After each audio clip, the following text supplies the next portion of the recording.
আসন্ন লোকসভা নির্বাচনে পশ্চিমবঙ্গে 42টি আসনে প্রতিদ্বন্দ্বিতা করার জন্য বিভিন্ন রাজনৈতিক দল তারা ইতিমধ্যে প্রার্থী তালিকা ঘোষণা করছে, কোন কোন আসনে প্রতিদ্বন্দ্বিতা করবে তার চূড়ান্ত তালিকা প্রস্তুত করছে। তারই প্রস্তুতিতে সাম্প্রদায়িক ফ্যাসিবাদী বিজেপিকে এই বাংলায় পরাস্ত করতে এবং দুর্নীতিগ্রস্ত এবং বিজেপির দোসর স্বৈরাচারী তৃণমূল কংগ্রেসকে পরাস্ত করতে আমরা সকলেই বদ্ধপরিকর এবং আইএসএফও এই অঙ্গীকারে অঙ্গীকারবদ্ধ।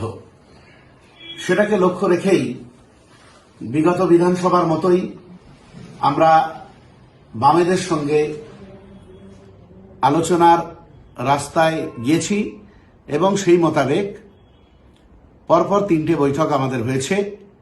প্রথম দিকে আমরা 20টির বেশি আসনে প্রতিদ্বন্দ্বিতা করার কথা জানালেও জোট রাজনীতির স্বার্থে বিজেপি এবং তৃণমূল কংগ্রেসকে পরাস্ত করার স্বার্থে আমরা সেটা 14টা আসনে প্রতিদ্বন্দ্বিতা করার কথা জানিয়েছিলাম। তারপরেও জোট রাজনীতির স্বার্থে আমরা শর্ট আউট করে তৃতীয় বৈঠকে 8টি আসনে প্রতিদ্বন্দ্বিতা করার কথা জানিয়েছি বামফ্রন্ট নেতৃত্বকে, এবং আমরা যে 8টি আসনে প্রতিদ্বন্দ্বিতা করতে চাইছি জোটের পক্ষে সেই 8টি আসন আমরা জানিয়ে এসেছি এবং আজকে আমাদের রাজ্য কমিটির বৈঠক থেকে সেই 8টি আসনের নাম চূড়ান্ত হয়েছে। সেই 8টি আসন আমরা এখন আপনাদের সামনে জানাতে পারি যে কোন 8টি আসনে আমরা প্রতিদ্বন্দ্বিতা করব। উত্তর 24 পরগনার বারাসাত এবং বসিরহাট এই দুটো কেন্দ্রে আমরা প্রতিদ্বন্দ্বিতা করব জোট প্রার্থী হিসাবে। দক্ষিণ 24 পরগনার মথুরাপুর এবং যাদবপুর কেন্দ্রে আমরা প্রতিদ্বন্দ্বিতা করব। হাওড়া জেলার উলুবেড়িয়া কেন্দ্রে, হুগলি জেলার শ্রীরামপুর কেন্দ্রে, মালদা জেলার মালদা দক্ষিণ কেন্দ্রে এবং মুর্শিদাবাদ জেলার মুর্শিদাবাদ কেন্দ্রে আমরা প্রতিদ্বন্দ্বিতা করছি। এই 8টি আসনের তালিকা আমরা ঘোষণা করলাম।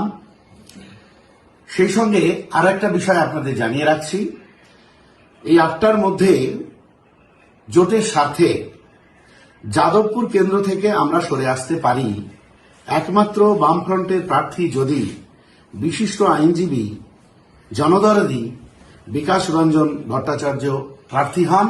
সেক্ষেত্রে আমরা অবশ্যই প্রার্থী পদ তুলে নেব, অবশ্যই যাদবপুর থেকে সরে আসব।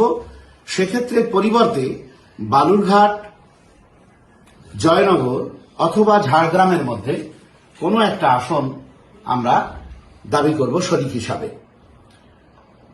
ডায়মন্ড হারবারে পার্টি চেয়ারম্যানকে প্রার্থী করা নিয়ে সর্বোচ্চ নেতৃত্ব সর্বোচ্চ গুরুত্ব দিয়েই আলোচনা চালাচ্ছে। দু এক দিনের মধ্যেই আমরা চূড়ান্ত সিদ্ধান্ত আপনাদের জানাতে পারব।